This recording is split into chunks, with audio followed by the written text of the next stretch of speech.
Last time I had Dr. George Marano on the podcast, it was a big success. I had a lot of people reach out to me and say that they really enjoyed the content. We really touched on a few things around corporate strategy and strategic management for aspirational professionals and entrepreneurs. And today I've got the pleasure of welcoming him back. George, welcome. Great to see you again. Thanks, Peter. Thanks for having me on again. It was a couple of months ago where we spoke, and we spoke about a few strategic initiatives, a few strategic topics. We touched on the importance of strategy. Yeah.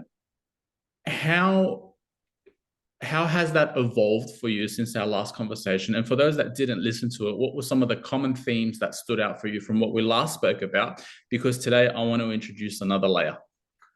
Yeah. So, I mean, it was a really good talk last time, and it's really good because we get to bounce things off each other. I mean, even though you're the interviewer, but I mean, you also have a vast experience in and around strategy and strategic management. The feedback was really good, but we have to understand that strategic management is this really big monolith that has a lot of moving parts, and so while it was very generic and very top heavy. Yeah. I mean, what we want to do, and with yourself, of course, is that kind of break in those little pieces, right? And understand all those moving parts individually, and then so that the audience can see what those individual parts look like and how they actually come together. Okay, so that's the refresher. If you missed that one, go back and watch it. Watch it after this one, but that gives you a really nice introduction. I over the past few weeks have been reading again a book that I really enjoyed and I really loved, and it was recommended to me. It's called Beyond the Hockey Stick, Strategy Beyond the Hockey Stick. It's written by Mackenzie. It's a little bit full on, right? It's a little bit academic, but I really like it, particularly for my own business and the way I think. And one of the things that came out from it, George, is it was a continuation of our conversation where we touched on strategy. But one of the things I liked is the heading, Beyond the Hockey Stick. So in a lot of projections, everybody thinks that their business is going to go flat and then take off at some point. So that's what the hockey stick analogy actually is. But in it, I highlighted and I underlined a key finding that McKinsey found, that the industry that you are in, where you play, dictates your success more than many other factors. And today I want to explore that with you. The arena which we play in, how important is that? It's absolutely vital. I mean, organizations are in what we call an open system, where there's a feedback and a relationship between us as an organization and our markets. And we're in this constant approach of, trying to satisfy that market, and that market is always changing. Consumer preferences, consumer tastes, aspects in the macro environment, are always changing and trickling down. So there's this constant struggle of matching our resources and capabilities in the organization to what the actual market wants. And that is really the biggest challenge that any organization faces, that interplay between us and the outside world. So it's something that academics and practitioners have been struggling with since day dot. One of the things that really strikes me, myself first, and then other aspirational professionals, entrepreneurs, CEOs of growing businesses, is we fall into industries for weird reasons, right? You may have university, studied something, you worked in corporate, and then that was the natural progression. You haven't had time, like a professional investor, to stand back and say, which arena do I want to play in? You kind of fall in, whether it's the restaurant industry, it's real estate, construction, it's kind of what where your family led you into, and then you play there. But what I want to explore with you today is, do you need to stay there? And one of the key messages from this book, again, I highlighted it like crazy, like a madman, is you either need to change industries or change your industry if you find yourself in an arena that is not going up, but is treading water or going back? Yeah, well, that's really interesting. I mean, humans by nature seek the path of least resistance. I mean, we look at what we're good at, what we know, and then we tend to kind of gravitate towards that. From an investor's perspective, is one thing, but from an entrepreneurial perspective, it's a totally different thing. So let's kind of separate the two. From an entrepreneurial perspective, we have likes, talents, skill sets, aspirations, goals, so on and so forth.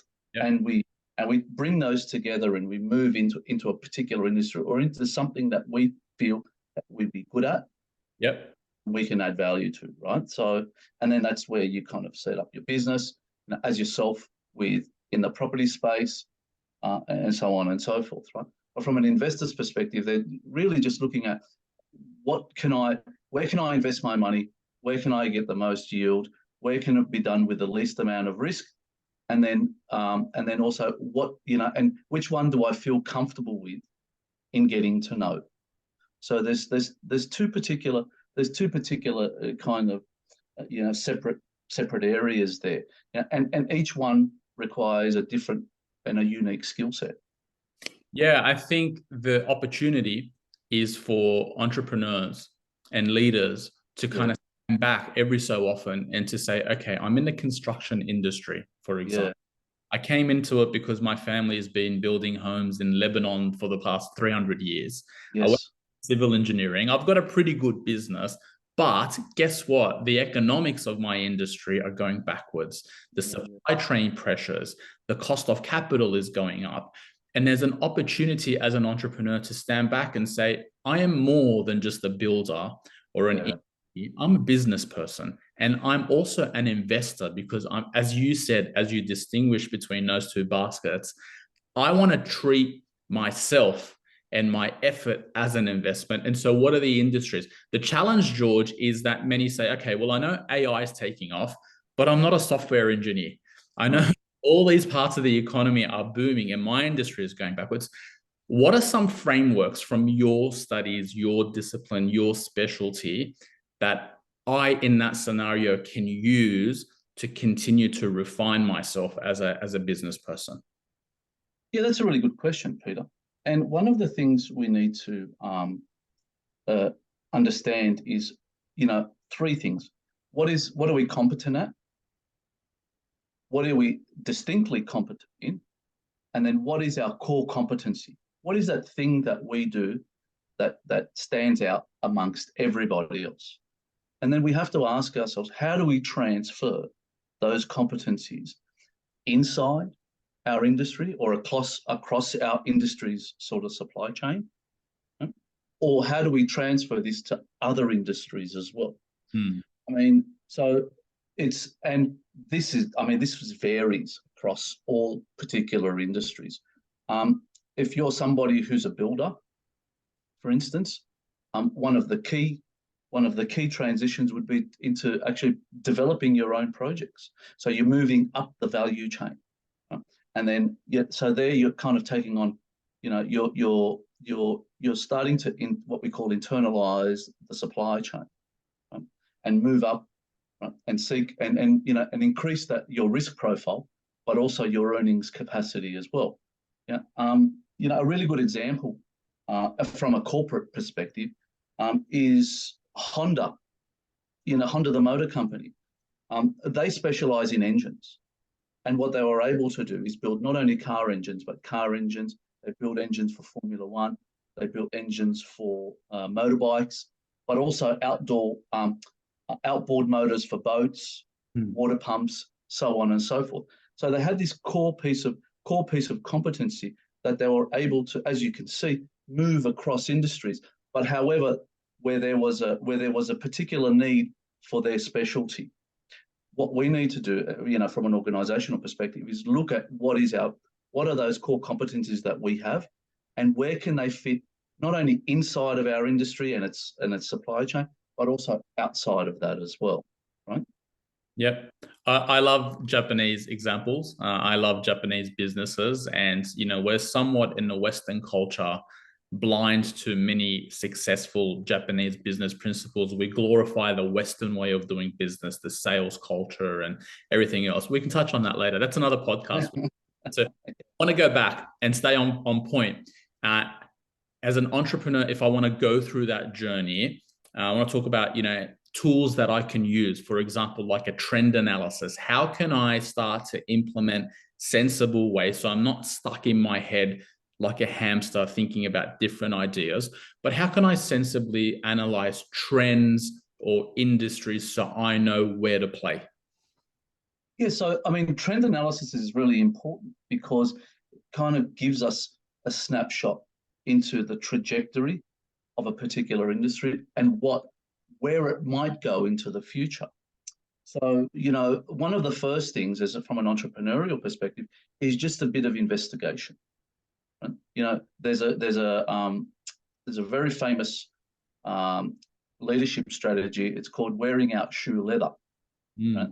And it's that really simple approach to just getting out there and having a look at, what is going on in a particular market, and then trying to conceptualize where can I play in this space, what might be the gaps, and where can I fill that gap? What will be, that atypical value. Where is my unique value proposition in and around this space, and then kind of moving into that.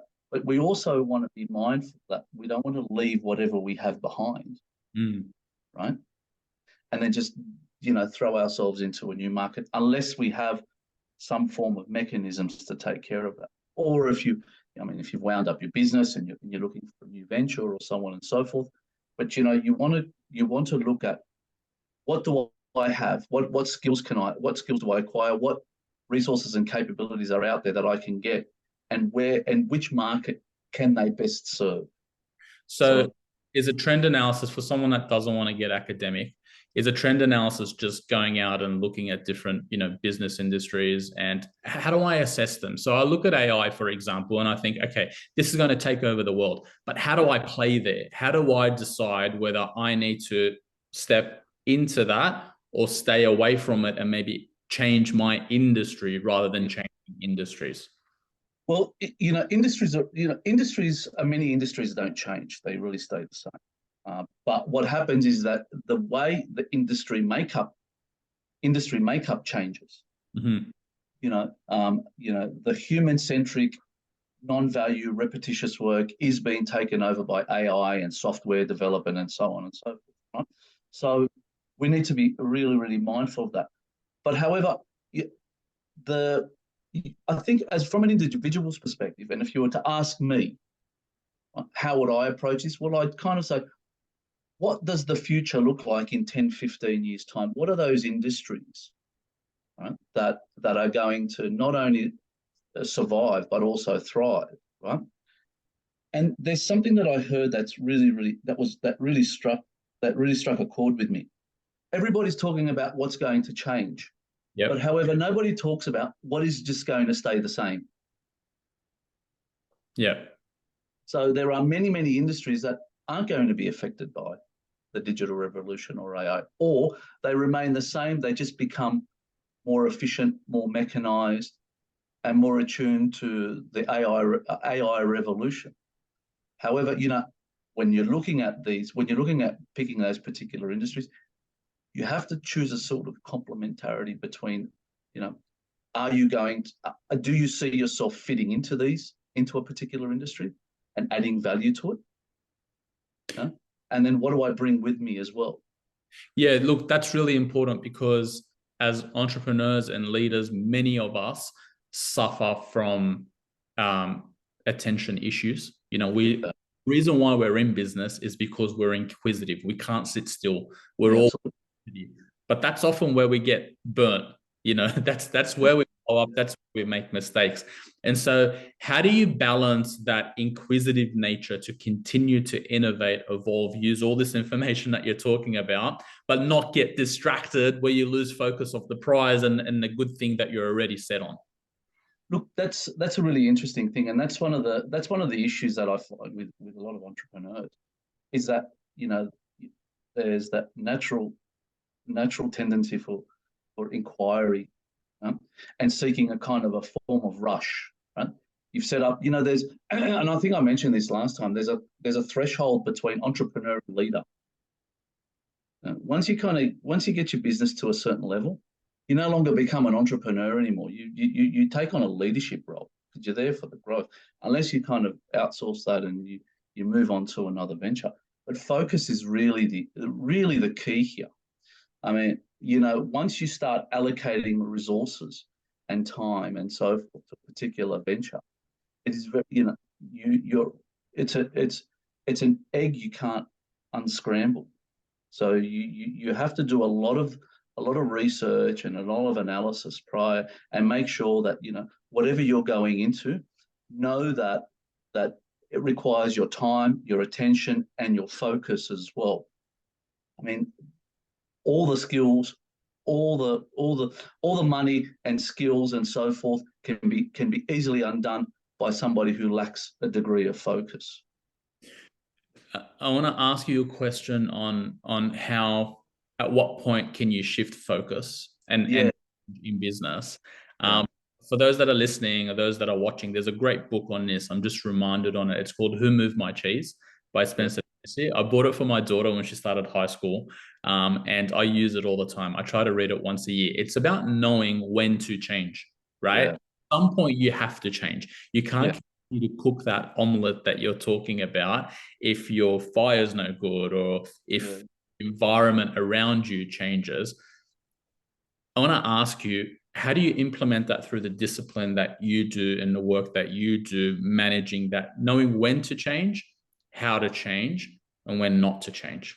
Yeah, look, that's a really important question, and one that is very unique to each and every organization.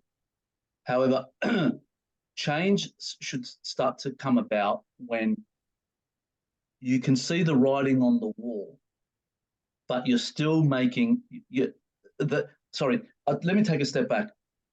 The most dangerous period in any organization is when you can see the writing on the wall. That is those changes out in the horizon, but yet your current business model is making so much money that you don't want to let this baby go.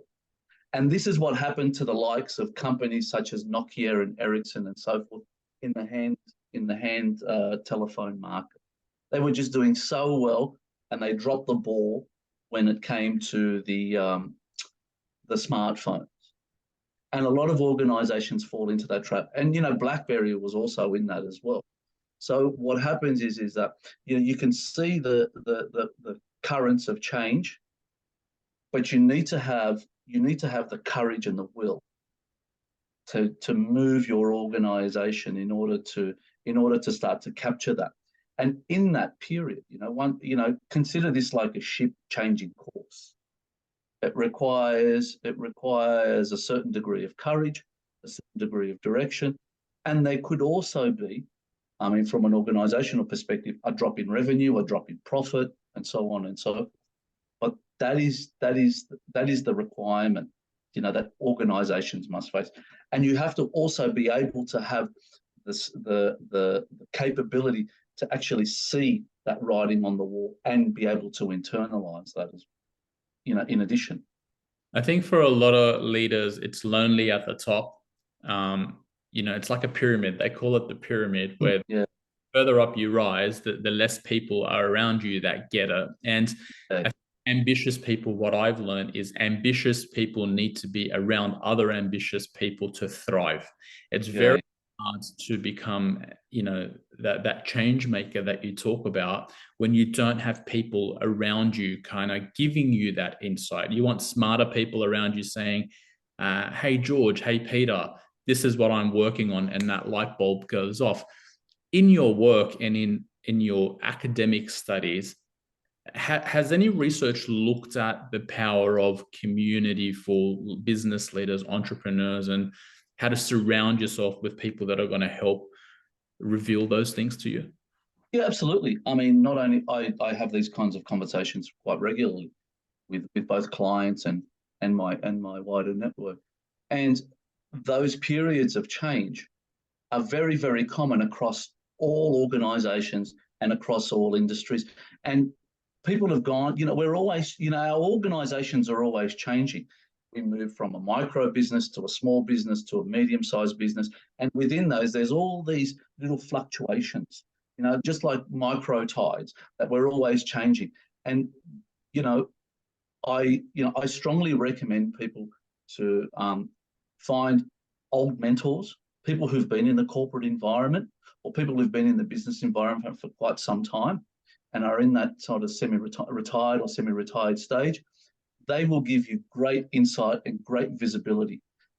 Mark Twain said, history doesn't repeat itself, but it certainly rhymes. And it's the case here in organizations as well, especially with regards to market changes. We have, in one generation moved from a fax machine to a smartphone, right? So, we're living proof of what disruptive change looks like. But the fundamentals are still remain the same. How did we identify those? How did we internalize it?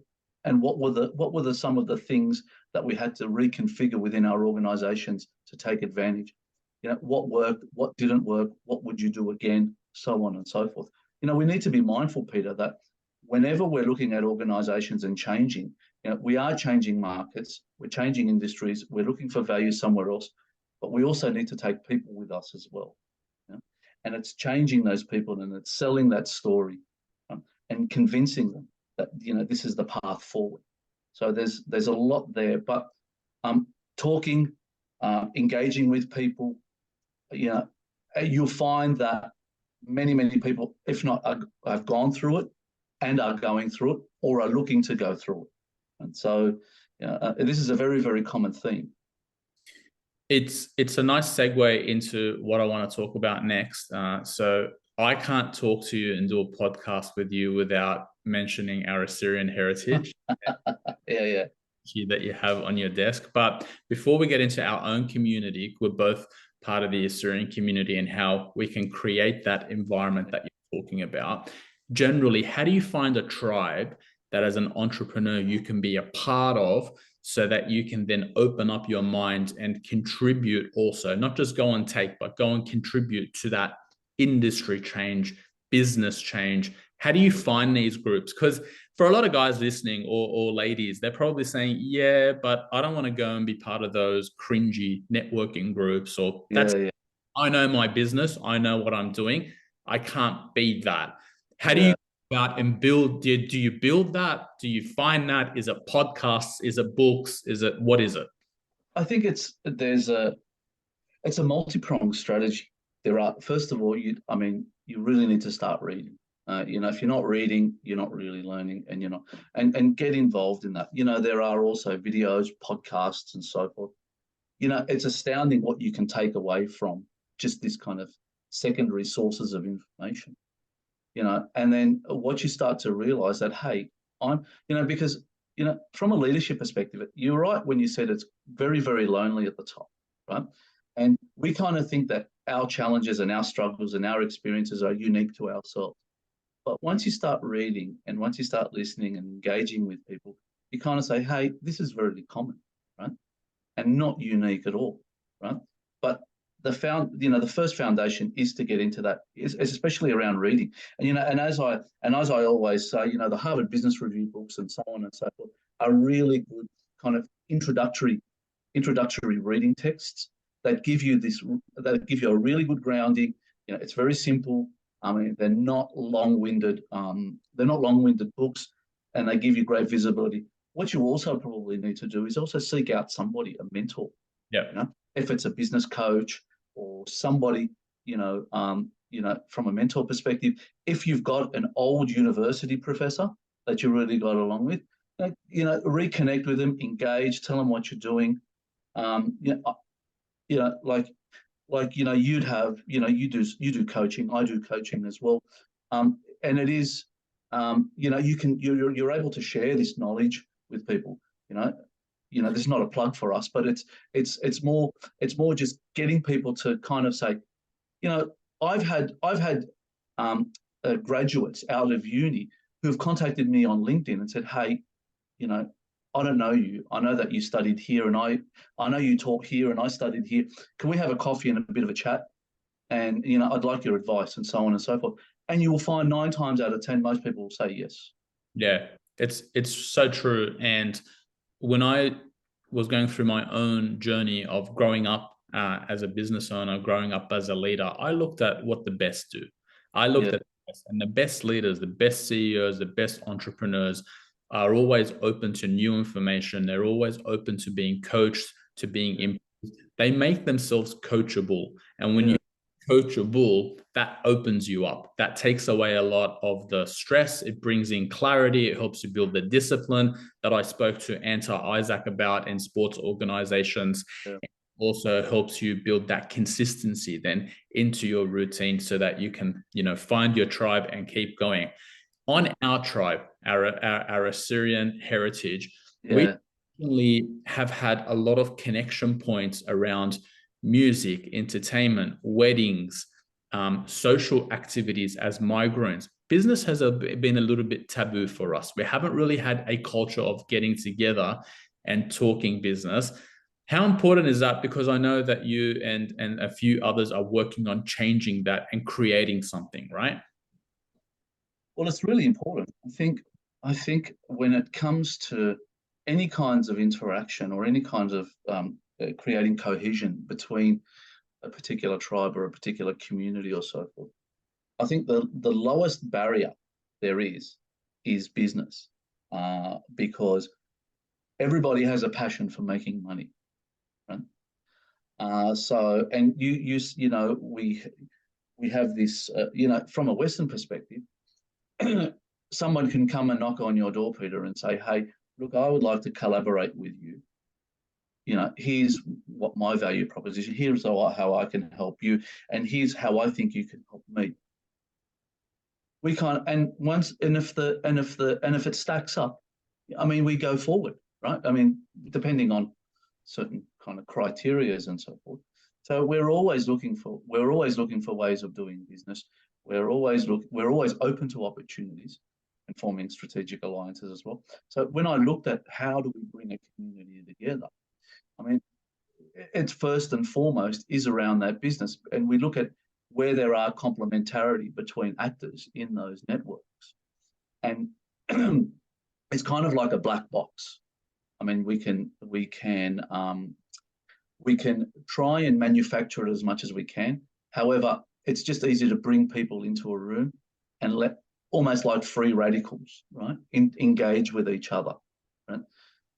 And eventually these things, people come together, people understand what they do, people see where they, whether what you're offering and what I'm offering has some form of complementarity and some sort of value creation.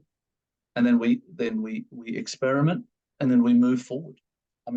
Whether it's our community, whether it's a networking, or any other form of networking initiative. It's just basically that. What we have, from a community perspective, is cultural understanding, a shared, some shared vision, and a vast network where we always know somebody who knows somebody who knows somebody, right? Yeah, I think that's beautiful. I think, whether you're a Syrian or whatever other backgrounds, it's important to find your community. It's important to find your tribe. It might be your fitness class at your gym. It might be, you and your neighbors. It might be your children's school and the parents, whatever it is. It's important to find that tribe and to surround yourself with like-minded people and contribute. And it's not just about taking. The worst people are the ones that join these tribes to take. It's about putting in, because the more you put in, the more you'll get out. And it's a balancing system. Yeah, absolutely. And I think, we're all what we call strategic opportunists, but also, you also need to be, let me find the right word, moral opportunists as well, right? One. So we, we're always seeking opportunities, but we're seeking what we should be doing, and with all businesses as well, is looking for a win-win partnership where I benefit and you benefit from both of us. And one of the really important factors, and and something I tell my clients all the time when they're going into some form of partnership, is that you need to be comfortable with your partner making money.